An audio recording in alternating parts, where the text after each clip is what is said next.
So Sitecore Search is the first product we're going to talk about in this video series. We're going to look at its positioning and really look at how it can be used. So from the Sitecore site, the product description is really, it surfaces hyper-relevant content through AI-powered search.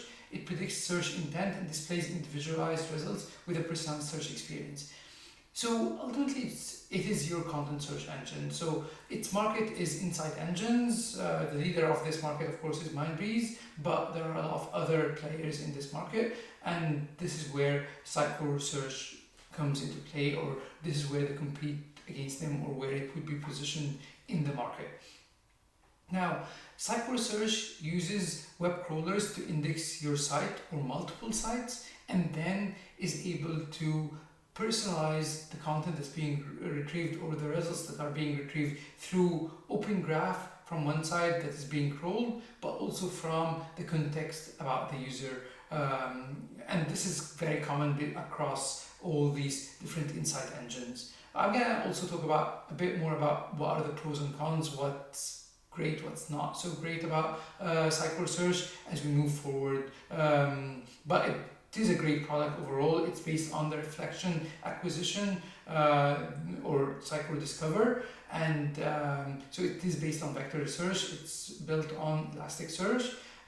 It uses both the ability to use web crawlers to index your content as well as APIs. As I understand it, as of today, web crawlers are only for unauthenticated content, so you would have to use APIs if your content is behind OAuth or other authentication providers.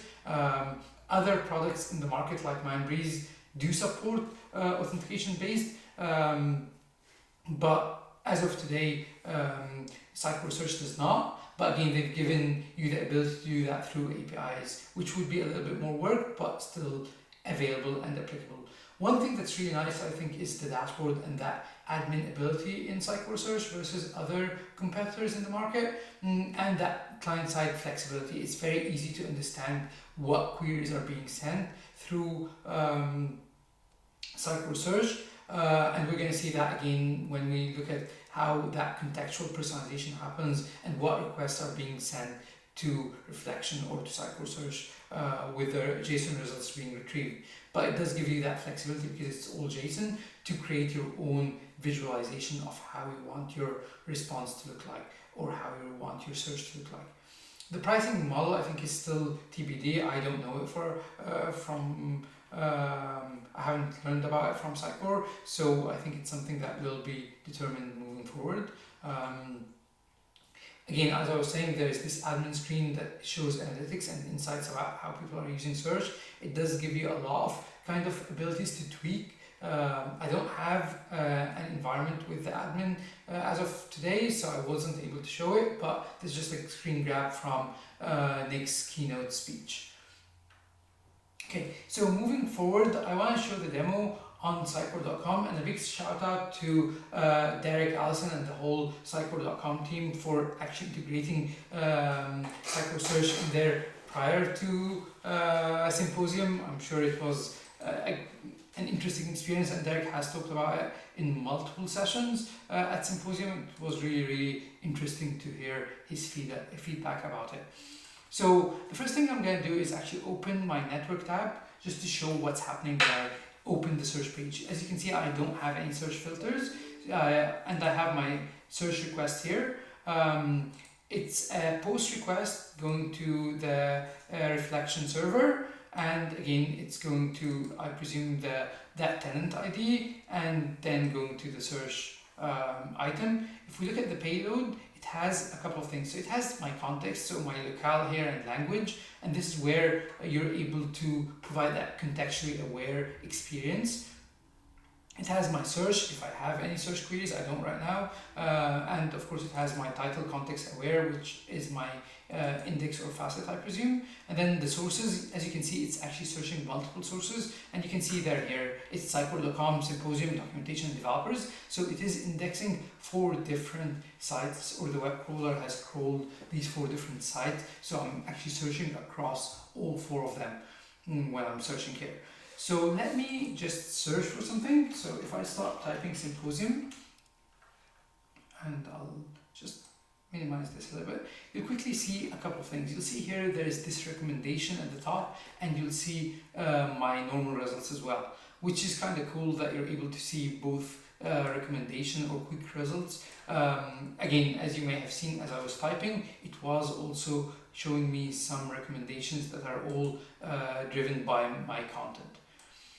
So if I go back here into my search results and see what has happened, so I'll just open this in source, and you'll see here that there is a key phrase in the query, which is symposium. The phrase is added to my query string, but also added to the query that's being sent out. So, and this is how reflection is filtering. You see here, everything is very clear. The fragment size is clear here, it's 100. If I go to a different page, you'll see that as well, the paging happening through the skip and take kind of experience. So again, if I open that and go to the search results, just view it as source, you'll see that the limit is 10 and the offset is 10, so it's jumping one step and going to the next page ultimately. So it's the skip and take experience. So again, very easy to understand what's happening from the payload. The response is equally similar. So again, if I just